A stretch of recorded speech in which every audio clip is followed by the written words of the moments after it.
So in the first segment, you heard what prompted her to do, at least think of making her own clothes. So let's follow that and see where did that lead her. So what happened after that disastrous day when you didn't get your clothes on time? Is that a single thing that drove you into? Actually, yes.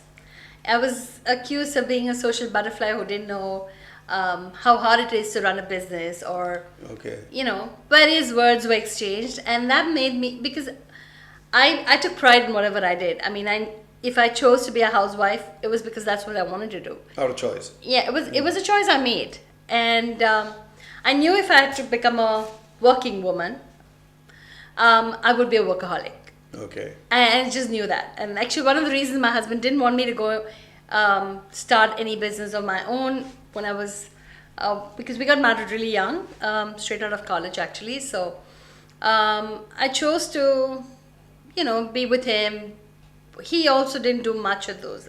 Okay. I was 18, he was 21, pretty much. Okay. So we kind of, decided to get married early, but enjoy life. All right. And then a couple of years later, had the kid. And so after the child is actually, I got a little bit more serious. And once this thing happened, I think it was all meant to be. That's how I look at it now. Possibly. Because after that, I think it was, I think my eldest son was about 5 and the younger guy was he was just a newborn, my little son. So I think it was time for me to start. And So you did it after both your children were born? Yes. So I started the store after my second son was also born. And isn't that an expensive process, setting up your own business and getting your own premises, renting, shenting and all that stuff? So all that you managed on your own? Or? Actually, I did. I wanted to do it all on my own. Because no going up to your husband saying, give me some money, no, I need to do something? No. I didn't want that. I really didn't want that. You actually pulled it off yourself? Mm-hmm. Well, that's an inspiration, folks. I mean, you're a single woman. I won't say single woman, single married woman as far as I can make out. So she just goes and decides, and that's all it takes you, just the determination. So let's hear more. Yeah, no, I those days you get things from your parents, and I wouldn't call it dowry, but every parent gives the call child it by something. any other term. Yes, So I did have jewelry given to me, etc. Okay. So my husband, I'm gonna get rid. He wasn't for it, of course, because for him it was easy. He said, "Don't take a loan from me." I said, "No, it's okay. I want to do it this way. I wanted to open it with my stuff, So for me, that was my money." Is there some subtle message being passed to him through that? Listen, here I can do it on my own. I don't need actually, you. No, all right. It's not at all. Most women do it the other way around. They have money, they keep it away safe, and they say, "Let me just take it from my husband now." No, it wasn't about that at all. See, he was giving me those days. It was very, very generous allowance I was getting from him. So I said, on your allowance, I actually made the calculations like that. I only need the money to open, start up, interiors, the first stock of clothes. So I put that out of, I still remember my bangle money. Okay.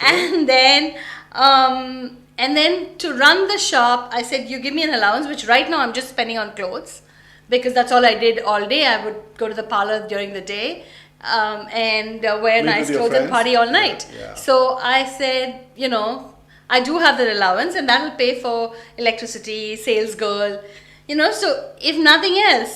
Okay, so I'll keep it going. Even if I don't buy myself another dress, I wouldn't need to, because I can take off my rack. Yeah. And this would pay the staff and all the rest. Yeah, the basics. If I don't even make a single sale, at least I'll have my own clothes to wear. That's a good way to start. So I think I started on that. Yeah. Okay. I started on something which I knew I was very comfortable with. I didn't have to worry about. Maybe it was easy for me, But because I know a lot of people who struggle when they start a business. I know. You need the money to stay afloat more than anything else. Plus the uncertainty of business generally. You don't know whether your products will sell. Yeah, exactly. So you plan for maybe 6 months or 8 months you factor in when you start up. But come the 9th month and you still haven't made a mark. Yeah. And then it starts biting you before long. Little self-doubt. That's what normally happens to businesses. So, I didn't have that. Okay, so maybe, it helped. Yes. The background helped. So, but what happened is, I think it took me a year for really the workaholic in me to kick in. Mm. But once it did, I don't think I ever looked back. I mean, it was I really worked 24 hours. Did you bank on your friends to buy your clothes and said, "Hey, come and buy this. I know you're having a party." I'm a little weird. I never called anybody for my opening. Okay. I did place an ad in the Hindu newspaper. I still remember those days. So what about your store? Did you ever call me, "Hey, I've got a new line out there. Come check it out"? No. You know, I don't do that till don't date. pressurize people who are standing over their shoulder and say, that fit you beautifully. You look like an angel in that. No, I such don't thing. believe in that. All right, so we seem to have a new kind of entrepreneur on our hands here who doesn't do things to their closest friends. So when you come back again, the third one, we'll talk about how does she actually manage it, because she has made a name.